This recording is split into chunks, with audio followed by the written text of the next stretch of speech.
Hello friends, सुमन की बगिया में आप सभी का स्वागत है और प्यार भरा नमस्कार भी सभी के लिए।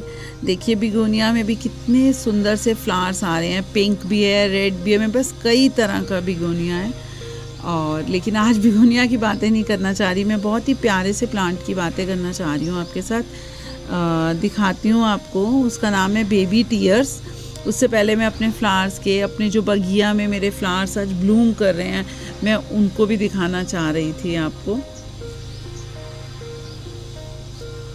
तो देखिए ये प्लांट की बातें करना चाह रही थी मैं। इसको बेबी टीयर्स कहा जाता है। इसकी लीव्स देखिए कितनी सुंदर लीव्स है, बिल्कुल छोटी छोटी सी, ऐसे लग रहा है जैसे टीयर्स आंसू होते हैं ना, आंसू की तरह इसकी जो लीव्स हैं वो लग रही हैं। देखिए कितनी प्यारी प्यारी छोटी छोटी सी हैं। ये पेरिनियल प्लांट है।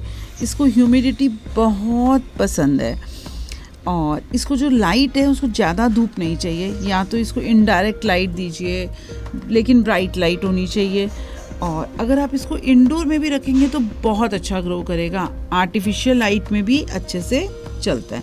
देखिए दो चीज़ें ध्यान रखनी पड़ेंगी। जब गर्मियाँ आएंगी तो इसको ज़्यादा धूप से बचाना है और इनडायरेक्ट सनलाइट देनी है, लाइट देनी है।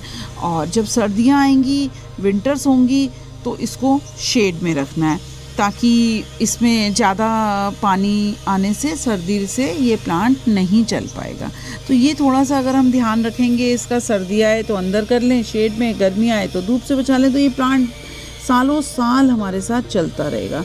और तो और इस प्लांट को अगर आप लैंड कवर में भी लगाते हैं तो भी बहुत अच्छे से चलता है। बिग पॉट्स में चलता है, शैलो पॉट्स में चलता है, कंटेनर गार्डनिंग और हैंगिंग बास्केट। तो मैं ये दिखा रही हूँ आपको, हैंगिंग बास्केट में तो बहुत सुंदर लगता है।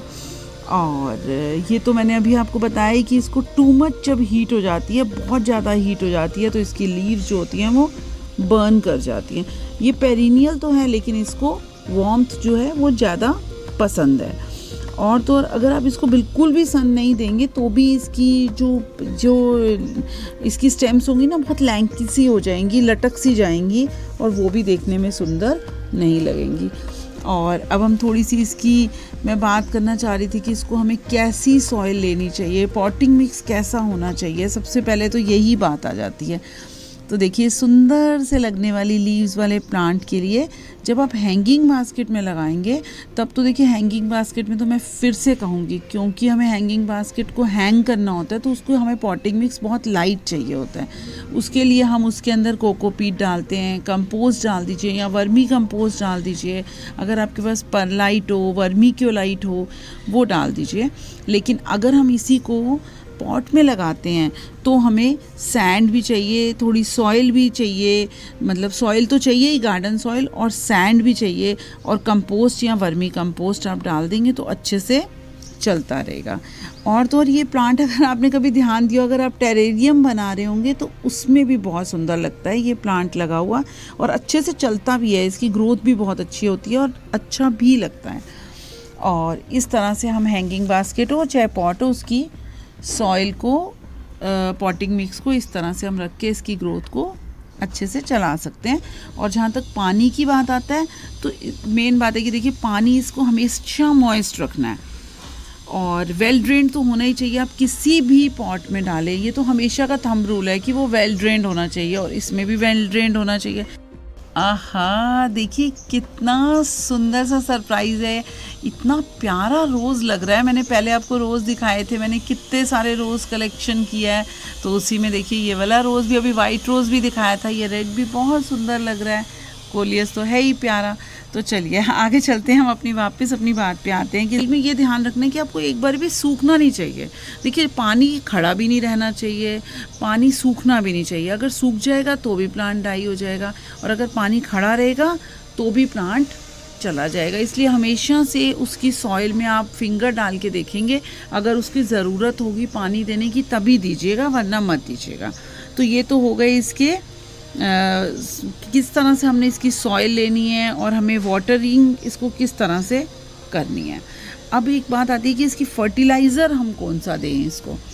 देखिए अगर आप अपने घर में कंपोस्ट बना रहे हैं तो उसकी लिक्विड फर्टिलाइज़र आ रहा होगा, निकल रहा होगा, बन रहा होगा, उसको दे दीजिए आप पानी में, थोड़ा उसको डाइल्यूट करके दे दीजिए। अगर आपके पास गोबर खाद हो तो गोबर खाद दे दीजिए। तो ये बढ़िया से चलता रहेगा। अगर आप महीने में एक बार भी दे देंगे तो भी ये बहुत अच्छे से चलेगा। मैं ज़रूर कहना चाहूँगी, प्लीज़ केमिकल फर्टिलाइज़र मत यूज़ करिएगा, और क्योंकि मैं भी नहीं करती। और नेक्स्ट फर्टिलाइज़र की भी बात हो गई। प्यारे से ब्यूटीफुल पेरिनियल बेबी टीयर्स की प्रोपिगेशन कैसे करेंगे। प्रोपिगेशन बहुत आसान है इसकी जो रूट्स होती हैं बहुत शैलो रूट्स होती हैं। आप इसको कहीं से भी कट करिए और इसको जो भी आपका पॉटिंग मिक्स है, मिट्टी है आपके पास या कोकोपीट है, हैंगिंग बास्केट है, उसमें आप थोड़ा सा भी काटिए और लगा दीजिए। इतनी जल्दी इसकी रूट्स ग्रो हो जाएंगी कि बस आप देखते रह जाएंगे और बहुत ही बढ़िया से ग्रो होने लगेगा। और जैसे कि मैंने अभी आपको बोला था कि इसको ह्यूमिडिटी बहुत पसंद है, तो देखिए अगर इसको जब आपको सेव करना हो, समर्स हो, तो हो सके तो आप इसको शेडी में रखिए या इसको शेड्स मतलब प्लांट्स के काफ़ी सारे प्लांट्स हों उनके बीच में रख दीजिए, ताकि इसको ह्यूमिडिटी इसकी बनी रहे। आसपास के प्लांट से भी इसको ह्यूमिडिटी बनी रहे तो ये बहुत अच्छे से चलता रहेगा। देखिए इसमें कंपोस्ट, वर्मी कंपोस्ट दे सकते हैं। इससे फास्फोरस की कोई ज़रूरत नहीं है, ऐसा कोई देने की ज़रूरत नहीं है जिसमें फास्फोरस हो। क्यों? क्योंकि फास्फोरस तो हमें तभी देना होता है अपने प्लांट्स को जब उनमें हमें फ्लावरिंग चाहिए होती है। ये तो हमें फ्लावरिंग नहीं देगा, तो इसमें तो हम अगर कंपोस्ट या वर्मी कंपोस्ट डाल देंगे तो ये बहुत ही अच्छे से चलता रहेगा। और अब रिक्वेस्ट भी करनी है मुझे, प्लीज़ सुमन की बगिया को सब्सक्राइब कर लीजिए। और मैं आपके कमेंट्स को तो बहुत उत्सुकता से वॉच करती हूँ कि मतलब मुझे क्या कमेंट्स करें जिसके के ऊपर मैं उसके बाद आपके कमेंट्स को देखकर उसके ऊपर वीडियो बना सकूँ कि आप लोगों को क्या अच्छा लग रहा है, या किसी प्लांट के बारे में आप चाहते हो तो वो बता दीजिए मुझे। और लाइक शेयर तो ज़रूर करिएगा। और एक इंस्टाग्राम हैंडल भी है सुमन की बगिया, जिसमें छोटी छोटी सी रील्स अपलोड करती रहती हूँ। जो मेरे फ्लावर्स ब्लूम होते हैं या कोई मुझे प्लांट बहुत अच्छा लगता है उसको मैं अपलोड करती हूँ। तो प्लीज़ सुमन की बगिया को इंस्टाग्राम पे भी अगर आप हों तो उसको फॉलो करिएगा। और मैं तो आपसे मिलती रहती हूँ, फिर से आ जाऊँगी, फिर से बातें करेंगे एक नए प्लांट की। आज के लिए तो आप लोगों से विदा लेना चाहूँगी, और अपना ध्यान ज़रूर रखिएगा और गार्डनिंग करते रहिएगा। हैप्पी गार्डनिंग आप सबके लिए। Take care. Okay, bye friends.